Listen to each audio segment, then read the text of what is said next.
Sanda. Duba da yadda siyasa take gabatowa, muna neman haɗin kan iyaye da ku a shugabanni na unguwanni domin mu ga cewar mun kawo mafita. Wannan shine dalilin taruwar mu a wannan guri.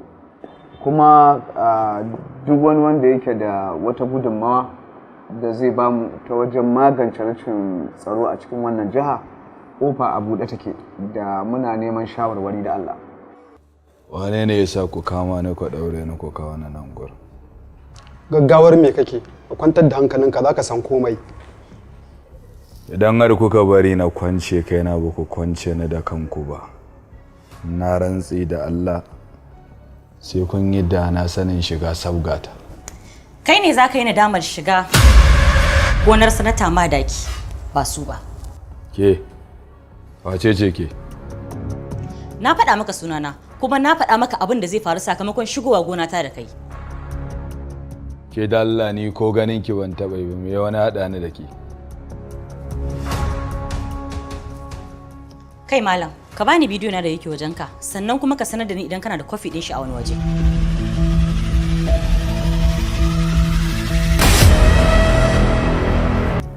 Na ambaci sunan Sanda ne ba don komai ba saboda ni na san Atina ba kan wallasa ba shi.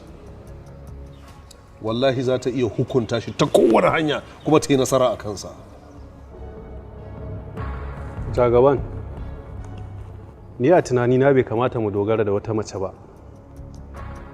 Mu ne ya kamata a ce mun hukunta Sanda da kanmu ta yadda muke so. Wato, na yi haka ne ba wai don ina so kai tsaye in yaƙi Sanda ba. A sai don burina shine ina so ne in biyo masa ta ƙarƙashin ƙasa in ga cewa na yi kace-kace da shi. Sunana CSP Sunusi Sala Makeri, DPO na Gagarau Division. Ina yi maka barka da zuwa. Kana ina yanzu? Lafiya kake wannan tambayar? Ko kana tsoron haduwa da 'yan sanda ne a yanzu? Ai masu laifi su ne suke tsoron hukuma. Ba masu laifi kadai ba. Duk wanda zuciyarsa ba ta da kyau yana tsoron hukuma ko da bai aikata laifi ba. Ina gidana lafiya? Nan da minti 20 za ka yi bako. Ok, to shikenan. Na gama abin da nake, zan yi kokari mu haɗu.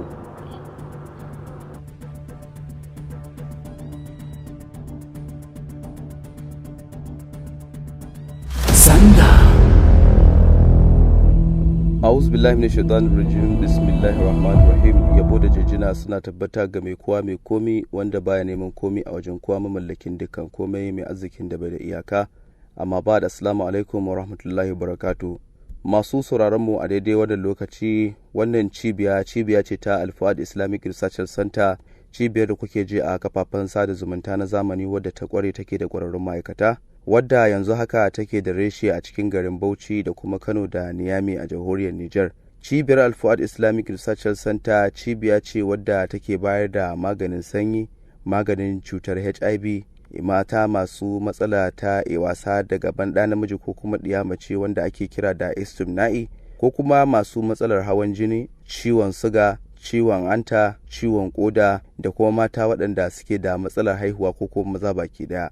Idan kuka shigo wannan cibiya ta Al-Fuad Islamic Research Center, da izinin Allah za ku samu sauki a bisa dukkanin lalurorinku da suke damun ku, waɗanda kuke neman magani yau da gobe amma ba a samu dacewa ba. Ku garzaye wannan cibiya ta Al-Fuad Islamic Research Center wadda take da babban reshen ta a jihar Kano, Zoo Road, Amana Plaza kusa da Shoprite. Wadda kuma idan kuka koma a jihar Bauchi, muna na a Kobe Street kusa da Shari'a Court of Appeal. Inda a jamhuriyar Niger kuwa wannan cibiya ta Al-Fuad Islamic Research Center tana nan a Niyami. Kai dai kawai ka garzaye wannan cibiya ta Al-Fuad Islamic Research Center, cibiya ce wadda ta kware take da kwararrun ma'aikata, sannan kuma ba ma duba ba ma tsafi. Wannan cibiya ta Al-Fuad Islamic Research Center cibiya ce wadda take da kwararrun ma'aikata suka san aiki, kuma ba mu da farin ciki da annashuwa da ta wuce mu bincika lafiyar kuma ba ku magani a bisa dokoki da ka'idoji na addinin Islama. Wannan cibiya ta Al-Fuad Islamic Research Center kamar yadda muka faɗi muku a cikin garin Kano, muna nan a Zoo Road, Amana Plaza kusa da Shoprite. Zoo Road, Amana Plaza kusa da Shoprite. A cikin jihar Bauchi kuwa muna nan a Kobi Street kusa da Shari'a Court of Appeal a cikin garin Bauchi, inda a jamhuriyar Nijar muke a cikin Niamey. Wassalamu alaikum wa rahmatullahi wa barakatuh.